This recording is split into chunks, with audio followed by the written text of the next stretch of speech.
మనతో పాటు రామరాజ్ సార్ ఉన్నారు. సార్ని అడిగి లిమ్స్ ఎలా కష్టపడి ఎంతవరకు సాధించారు, అలాగే ఈ 8 ఏళ్ళు ఆయన యొక్క అంటే ఈ హాస్పిటల్ని ఎంతవరకు ముందుకు తీసుకెళ్లారనేది సార్ని అడిగి తెలుసుకుందాం. ఈ 8 ఇయర్స్ అనేది ఇంత రన్ చేసుకురావడానికి అండ్ ఇలా బ్రాంచెస్ కూడా ఎక్స్టెండ్ చేయడానికి మీ వంతు అంటే మీ వంతు ప్రయత్నం ఎంతవరకు?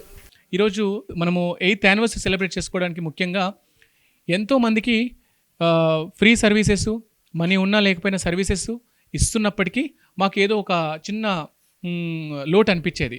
ఇంకా మనము ఈ వైద్య సేవల్ని ఇంకా బడుగు బలహీన వర్గాలకు సంబంధించిన ప్రజలకి, పేద ప్రజలకి, గ్రామీణులకి, ఎస్పెషల్లీ తాండాల నుంచి వచ్చే వాళ్ళకి అందించాలనే ఉద్దేశంతో మనం ఏం చేసామంటే ఆరోగ్యశ్రీ గవర్నమెంట్ ఏదైతే ఇస్తుందో ఆరోగ్యశ్రీ దాన్ని కూడా మనం ఇంప్లిమెంట్ చేయడం అనేది జరిగింది. శంషాబాద్లో మొట్టమొదటిసారిగా ఏ హాస్పిటల్లో లేని ఆరోగ్యశ్రీ సేవలు మన శంషాబాదు, షాద్నగర్ ఈ పరిసర ప్రాంతాల్లో ఎక్కడ లేనిది మన లిమ్స్ హాస్పిటల్లో ఆరోగ్యశ్రీ సేవలు ఈ 8th యానివర్సరీ సందర్భంగా మనము కొనసాగిస్తాం. దీనివల్ల గ్రామీణులు ముఖ్యంగా వాళ్ళకి ఆర్థిక పరిస్థితి చాలా ఇబ్బందిగా ఉంటుంది. ఓపీ ఛార్జెస్ కట్టుకోలేని పరిస్థితిలో ఉండడం వల్ల వాళ్ళు హాస్పిటల్కి వెళ్ళలేక చూయించుకోలేని పరిస్థితిలో ఉండి అక్కడుండే చిన్న చిన్న క్లినిక్స్లో చూయించుకొని క్రిటికల్ స్టేజ్లో మన హాస్పిటల్కి రావడం వల్ల వాళ్ళు కొన్నిసార్లు ఇబ్బంది పడడం అనేది జరిగింది. అందులో దృష్టిలో పెట్టుకొని ఈ ఓపీ సేవలు కూడా ఆరోగ్యశ్రీ ద్వారా మనము ఎవరైతే ఆరోగ్యశ్రీ కార్డు ఉంటుందో వాళ్ళందరికీ కూడా ఫ్రీ సర్వీస్ ఇవ్వడం వల్ల వాళ్ళకి ఈజీ అవుతుందనే ఉద్దేశంతో వాళ్ళు రావడానికి కూడా సులువు అవుతుంది. ఆ ఓపీ ఖర్చులు కూడా కొన్నిసార్లు ఉండలేని పరిస్థితిలో ఉంటుంది కాబట్టి మనము ఆ ఫ్రీ సర్వీసెస్ అంటే general medicine, general surgery, urology and మిగతా డిపార్ట్మెంట్లు కూడా మనము ఫ్రీగా ఇద్దామని ఒక ఆలోచనలో వచ్చాము. అది మనం ఇవ్వాల్సింది కాబట్టి ఇస్తున్నాం. సో దీన్ని మనము ప్రజలకు తీసుకెళ్ళి వాళ్ళకి వీలైనంత వరకు ఓపీ చూసుకోలేని పరిస్థితిలో ఉన్న వాళ్ళకు కూడా ఈరోజు ఓపీ చూసుకోవడానికి ఫ్రీగా చూసుకోవడానికి ఈజీ ఒకటి ఉంటుంది. రెండోది వాళ్ళ డిసీజ్ని ముందే మనం ఐడెంటిఫై చేసుకోవడం వల్ల వాళ్ళు ఈజీగా రికవర్ అవ్వడం, తొందరగా విత్ ట్యాబ్లెట్స్తోనే రికవర్ అయ్యేది ఉంటుంది. కాబట్టి మనము అది ఈరోజు ఈ 8th యానివర్సరీ సందర్భంగా మనము ప్రజలకి అందుబాటులోకి తీసుకురావడం జరుగుతుంది. ఎక్కువ లిమ్స్ అనేసరికి పేదవారికి ఎక్కువగా చూస్తారు అని ఒక నమ్మకం వచ్చింది. ఆ నమ్మకాన్ని మీరు ఇంకా బ్రాంచ్ల వైజ్గా ఎక్స్టెన్షన్ చేస్తారా హైదరాబాద్? ప్రస్తుతం మనము 7 బ్రాంచ్లు ఉన్నాయి. శంషాబాద్లోనే 3 బ్రాంచ్లు ఉన్నాయి. లిమ్స్ న్యూరో కార్డియో హాస్పిటల్, అలాగే LIMS women and child, LIMS multi speciality hospital. So LIMS multi special hospitality మనం కంటిన్యూగా ట్రీట్మెంట్ చేస్తూ వెళ్తున్నాం. అలాగే న్యూరో కార్డియో విభాగంలో క్యాత్ ల్యాబ్, తర్వాత న్యూరో విభాగంలో ఎక్స్పీరియన్స్ డాక్టర్స్, తర్వాత ఎంఆర్ఐ ఫెసిలిటీస్ అన్నీ కూడా ప్రొవైడ్ చేస్తూ, క్యాత్ ల్యాబ్ ఫెసిలిటీస్ ప్రొవైడ్ చేస్తూ అక్కడ కూడా తక్కువ ఖర్చుతో మనం ట్రీట్మెంట్ అందించడం అనేది జరుగుతుంది. ఈవెన్ కార్డియాక్ పేషెంట్లకి స్టెంట్ వేయడానికి కూడా తక్కువ ఖర్చుతో, ఈవెన్ గవర్నమెంట్ టారిఫ్స్ కన్నా కూడా మనం తక్కువ చేసి వాళ్ళకి ట్రీట్మెంట్ అనేది చేస్తున్నాం.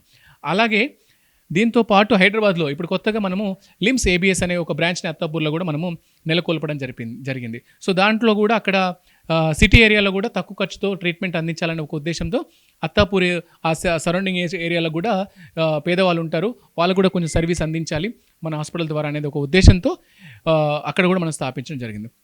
దీనివల్ల ఇప్పుడు మీరు గమనిస్తే ఏ హాస్పిటల్కి వెళ్ళాలన్నా కూడా ప్రజలు భయాందోళనతో ఉన్నారు.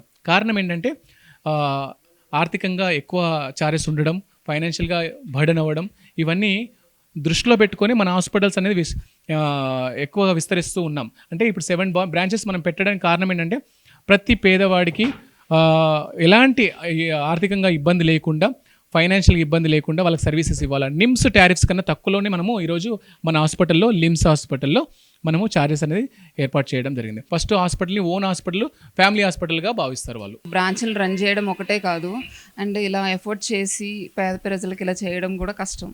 సో వీటిపైన మీరేమనుకుంటున్నారు? సో బేసిక్లీ ఏంటంటే మనకు ఒక టీం వర్క్, అంటే మోర్ దాన్ 30 మెంబర్స్ డాక్టర్స్ మన లిమ్స్తో టీంలో ఉన్నారు. ప్రతి ఒక్కరు కూడా దాన్ని ఓన్ చేసుకుని వాళ్ళు వర్క్ చేస్తుంటారు. ఒక టీమ్గా మేము బ్రాంచెస్గా డివైడ్ అయ్యి మేము సర్వీసెస్ అనేది ఇస్తున్నాం. కాబట్టి ప్రజలకి వాల్యుబుల్ ట్రీట్మెంట్ అందాలి అంటే ఒక నాణ్యమైన క్వాలిటీ ట్రీట్మెంటు అండ్ కరెక్ట్ టైంలో అందాలి అంటే అక్కడ టీం కరెక్ట్గా ఉంటేనే అది జరుగుతుంది. సో మనీ అనేది సెకండరీ అయినప్పటికీ బట్ టైంకి ట్రీట్మెంట్ అనేది క్వాలిటీ ట్రీట్మెంట్ అందాలి. కాబట్టి మనము ఎప్పుడైనా మన టీంని స్ట్రెంథెన్ చేసుకుంటాం. మన స్టాఫ్ కూడా మనం ఎప్పుడు ట్రైన్ చేసుకుంటూ వాళ్ళకి ఎలా ఇవ్వాలి, పేషెంట్ని వచ్చినప్పుడు పేషెంట్లా చూసుకోకుండా మన ఫ్యామిలీ మెంబర్ లాగా చూసుకోవాలనేది చెప్తూ ఉంటాం. సో ఫ్యామిలీ మెంబర్ అంటే మనం స్పెషల్ కేర్ ఇస్తాం, స్పెషల్ అటెన్షన్ ఇస్తాం. కాబట్టి వాళ్ళని ఆ దృష్టిలో మైండ్లో పెట్టుకొని పనిచేయమని చెప్తున్నాం. కాబట్టి వాళ్ళందరూ కూడా ఆ ధోరణిలో పనిచేస్తున్నారు. అండ్ సేమ్ టైం హాస్పిటల్కి కూడా ఆ రకమైన మంచి పేరు ఉండడానికి కారణం ఇక్కడ ఉండే ప్రతి ఒక్క స్టాఫ్, అందులో పారామెడికల్లో అయినా కూడా మేనేజింగ్ స్టాఫ్ కానీ, తర్వాత డాక్టర్స్ ముఖ్యంగా అందరూ ఇన్వాల్వ్ అయ్యి వాళ్ళు ఓన్ చేసుకోవడం వల్ల ఈరోజు హాస్పిటల్కి మంచి పేరు రావడం అండ్ ఇంత జనతాకిడి ఉండడానికి కారణం కూడా అదే. Sir thank you sir. ఇంకా సక్సెస్ అవ్వాలి, ఇంకా ఎన్నో బ్రాంచెస్ ఓపెన్ చేయాలని చెప్పి 9+ న్యూస్ తరపున మేము కూడా కోరుకుంటున్నాం. 8th యానివర్సరీ సందర్భంగా ఆరోగ్యశ్రీని వాళ్ళు తీసుకొచ్చి ఇంకా పేద ప్రజలకి అందించే అవకాశాలు ఎక్కువగా కనిపిస్తున్నాయి. వాటితో పాటు ఇంకా కొత్తగా అలాగే ఇంకా కొన్ని బ్రాంచెస్ వాళ్ళు ఎక్స్టెన్షన్ చేస్తారు అని నమ్ముతున్నాం. కెమెరామెన్ సుధాకర్తో తేజశ్రీ, 9+ న్యూస్, హైదరాబాద్.